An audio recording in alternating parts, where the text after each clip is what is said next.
Greetings, all you fellow quarantinians, and hello to all of you that might still be working, whether it be in healthcare or any other essential field of work. I know we folks in North Dakota have been granted our freedoms once again, but I think I speak for a lot of us when I say I appreciate you all risking your own health to keep on keeping on, especially those most at risk. Personally, I was in quarantine since about March 15th when my spring break for college started. There was an announcement on campus that classes would not resume until April 6th. But as we all know, this was extended for the rest of the semester. At first, it was kind of like, oh, cool, now I have all this free time. But in the back of my head, I knew this wasn't good. I mean, not for me anyway. Not only for a multitude of reasons outside of myself, but also for myself because I'm not taking online classes for a reason. I just knew I'd have a horrible time staying disciplined and performing my best and producing my best work. Long story short, I've also suffered in the past with my own personal demons, but focusing on my physical health and hitting the gym became my savior, really, and it just redirected my life in a positive direction. But now I don't even have that.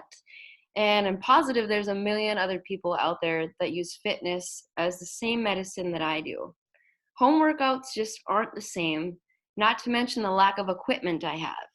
In the same token, I'm very lucky that my family has not been personally affected by the virus, besides the other obvious effects.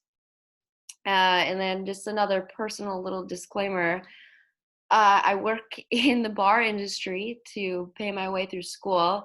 So I worked last night, and it's interesting because we are supposed to follow these new guidelines and personal distancing suggestions, which is hilarious because I work in a sports bar. And when I read those, I was like, are you kidding me?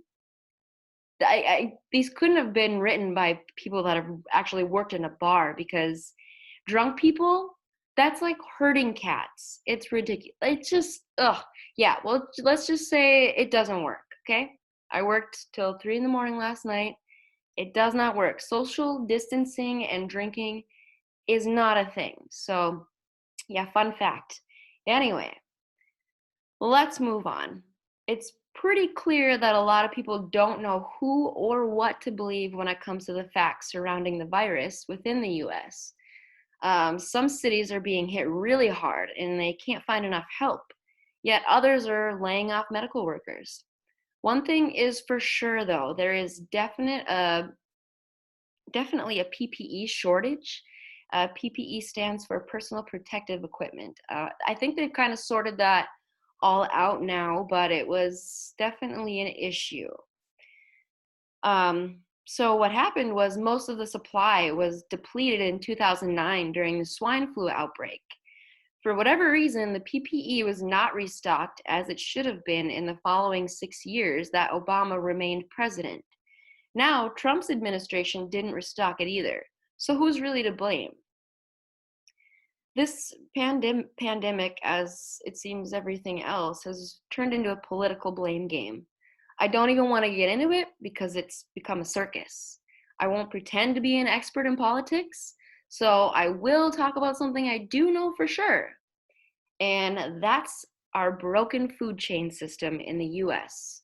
So many people are seeing videos and articles about farmers having to dispose of their milk or crops, and consumers are asking why.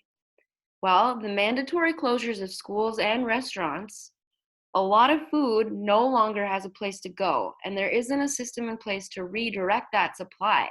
So suddenly, enter a grocery stores where we're seeing empty shelves and in some stores, limits placed on foods like eggs, milk, and beef. Sadly, dairy farmers are having to dump their milk, and produce farmers are having to get rid of huge amounts of their crops because the US food system did or does not have a plan in place for a crisis like this pandemic. It's sad and it's such a waste, and farmers are taking a major hit financially. But I'd like to emphasize that there is not a food shortage. Unfortunately, there's a broken system, and hopefully, this crisis reveals to the powers that be that some things really need to be updated. Just let me reiterate, there is not a food shortage, but there is a discrepancy in rerouting food supplies into our grocery stores, as many restaurants don't need the amount of food they did prior to the closures. That's why stores are putting these limits on foods like beef, because they're not prepared to buy and process it to meet the current demand. So not only are grocery stores having a hard time meeting demand, but they are being forced to pay record prices for beef, and they really have no choice in the matter. This brings me to the next major issue people are facing in agriculture. And wow, does it really have ranchers pissed off? And rightfully so. So, unless you're directly involved in agriculture and or cattle production, you might not have much insight into the ongoing suspected collusion between the four major meat packers in the US. Those big four are Cargill, Tyson Foods, National Beef, and JBS. And they control about 85% of the US beef supply.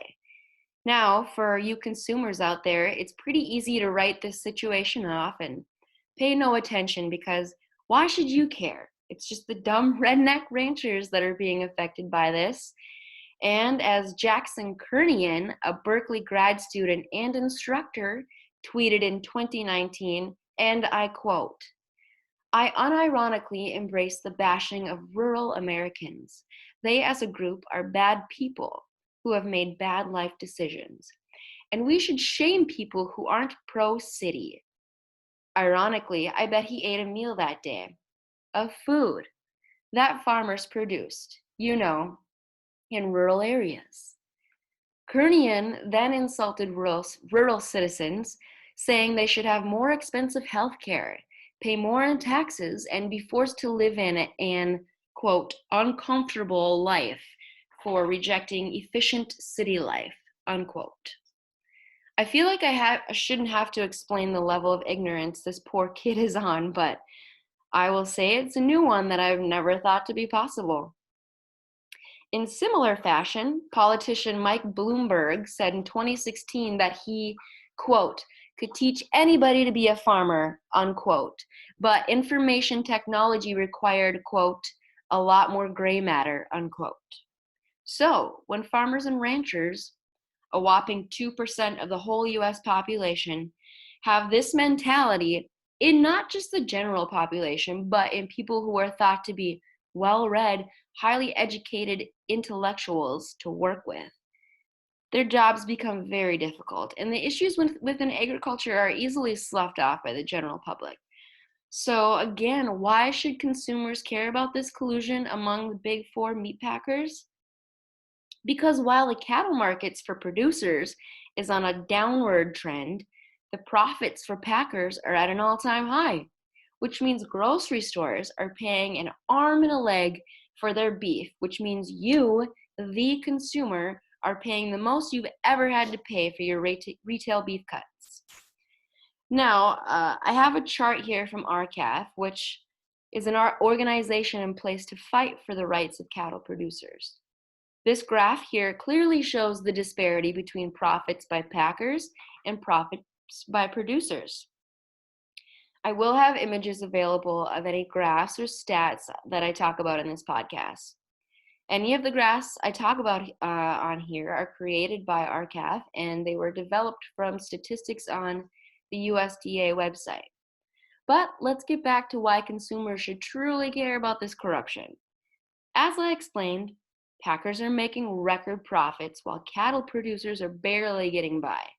Quite honestly, they're dying off left and right, as they can no longer really financially compete with the market. This manipulation we're seeing amongst the packers, I don't know. Some say it's been in the making, and it's really out of our control. But now two of these major meat packing companies are Brazilian owned. Brazil has lower production costs, and they produce a cheaper product than the US ranchers can. We may not see it in our lifetime, but the American rancher is gonna die off if they don't get the support they need. If it ever reaches that point, the US may become reliant upon a foreign source for their meat products. And I would only imagine that all American beef produced will be by a very select group of producers that were able to grow big enough to take on the production that all these smaller ranchers couldn't afford to keep doing. The industry will become centralized. It's a sad notion to think about, especially to me as the daughter of a rancher. I've learned so much from growing up on a ranch. I've always heard, here and there that people say Americans don't have a culture of their own or any at all. To that, I'd argue that the American cowboy is truly the spirit of the US and possibly the only culture per se that Americans have that is their own. To me, the cowboy represents freedom and humility, really a timeless icon that represents what America stands for. Now, I'm not referring to those rodeo cowboys or the John Waynes of the world. I'm talking about the stewards of the land, the ones that work day in and day out to feed America. Ranchers aren't looking for a pat on the back or a handout, but just for consumers to start seeking out information about their food from the producers themselves. Now, producers could certainly do a better job of making themselves more transparent and available to the consumer world. But this is a whole other topic for a whole another podcast. So, anyway, let's get back on track. To compete with foreign beef, RCAF, the organization I discussed earlier, which is actually an acronym that stands for Ranchers Cattlemen Action Legal Fund. Now, this organization has proposed a policy named MCOOL. This is also an acronym which stands for Mandatory Country of Origin Labeling. This policy requires mandatory labeling of all retail beef and other meats in stores. Just as consumers can read the tag of their shirt to know the origins of their clothing, MCOOL would do the same thing for beef. The National Cattlemen's Beef Association is dragging their feet in Washington to get this bill passed. Interestingly, the NCBA also represents the big four U.S. beef packers. Currently, there is an ongoing class action lawsuit filed by RCAF against these four major packers. RCAF simply believes that consumers deserve the right to know where their food comes from, and that they should also be aware of the fact that while they are currently paying record prices for beef during this pandemic, the price of cattle is disproportionately low. Simultaneously, the meatpackers are making record profits. Now, this is a lot to get into if you aren't already familiar with the cattle industry. So I won't go into it too much, but about all of the separate business models that are in place to get a cow from the pasture to your plate. But RCAF, the ones who claim to represent the interests of cattle producers in America, are not presenting all the facts, or instead maybe they are ignoring some of the facts about why MCOOL was and is not effective. There's actually no scientific studies that show support for this policy ever being effective. See, MCOOL had been in effect for about 15 years or so until it was repealed in 2015 because it was found to be against the trade agreements within the NAFTA parameters of free trade. Again, MCOOL labels all meat products with an origin stamp, so the country where the meat was raised. Canada and Mexico found this to be unfair as the US imports beef from these two countries. Free trade is a two-way street, so this makes sense. And all meat that is inspected is by US standards, so it's safe. But the real kicker here is that the US beef supply is comprised of only 10% imported beef. Why do we import beef? Because American cattlemen raise high quality beef. It's most profitable as high-end muscle cuts. But our beef has a much higher fat content, so it's not so great as ground beef. Ground beef is 60% of the type of beef that Americans demand. Essentially, Americans eat a shit ton of ground beef, but we prefer it on the lean side. This is where the beef imports come into play. The US imports beef that is very lean to mix in with our own beef to try and break up that fat content. Now, most of this imported beef goes into the restaurant chains and fast food joints. Places like this are actually exempt from having to label their beef origins. So essentially, they do not have to follow the guidelines of MCOOL. So, what does this all mean? From what I've researched and gathered for myself, MCOOL is basically a red herring solution to the ranchers' problems. Unfortunately, many are grabbing their pitchforks and torches and demanding that MCOOL be reinstated. Another one of RCAF's claims is that MCOOL was responsible for the record high prices we saw for cattle in 2012 and to 2014.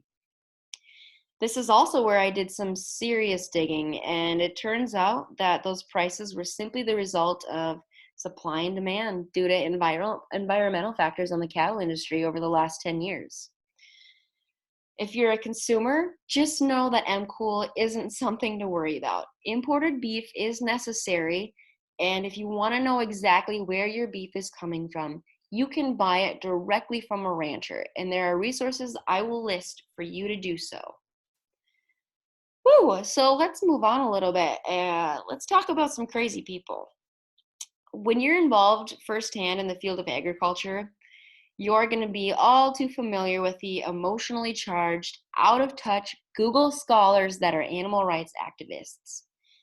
In response to farmers having to dump their milk supplies, these animal rights activists have claimed that this will have negative environmental impacts and, quote, kill off fish, unquote.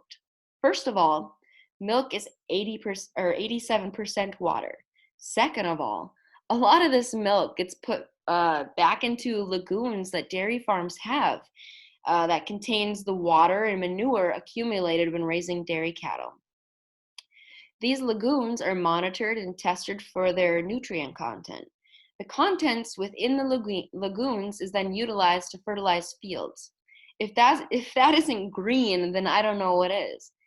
Much of what animal rights people believe is based simply on not knowing any better.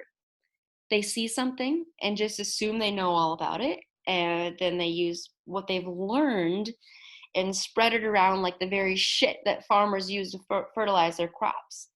Farmers and ranchers don't do what they do to get rich. It's a lifestyle one can only truly understand if they've lived it. And agriculture is the backbone of society. Without food, we die. It's as simple as that.